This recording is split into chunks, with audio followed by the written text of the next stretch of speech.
the value of tension in a long thin metal wire has been changed T1 to T2.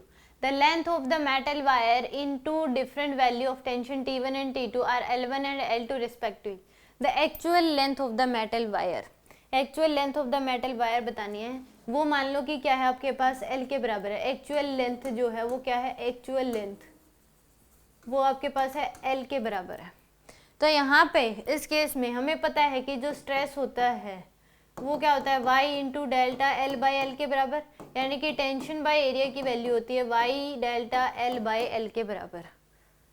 ठीक है जी. तो T1 by A equal to क्या हो जाएगा, y into में delta L1 की value इसने कहा है कि the length of the metal wire two different value T1 and T2 are L1 and L2.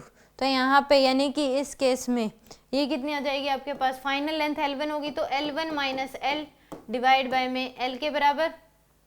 Second case में एक इक्वेशन तो ये होगी. सेकंड केस में T2 by A equal to क्या हो जाएगा, y L2 minus L divide by में L. ये आ गया आपके पास सेकंड इक्वेशन.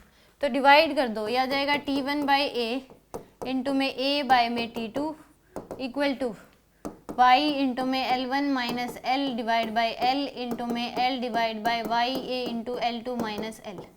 तो यहाँ से L से L कैंसिल, y से y कैंसिल, A से A कैंसिल. तो T1 बाई T2 की जो वैल्यू है L1 minus L divide bye L2 minus L के बराबर आ गई. तो यहाँ से ये इक्वेशन आ गई. तो इसको सोल्व कर लो, क्रॉस मल्टीप्लाई कर दो. T1 L2 minus T1 L equal to T2 L1 minus T2 L.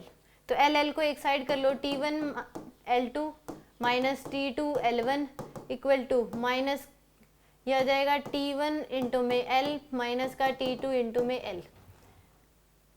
तो यहाँ से T1 L2 minus T2 L1 equal to L common ले लो, आ जाएगा T1 माइनस T2 के बराबर.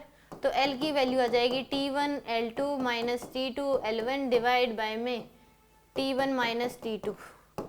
ये आएगी आपके पास T1 L2 minus T2 L1 divide by T1 minus T2. C option क्या होगा इसका करेक्ट होगा.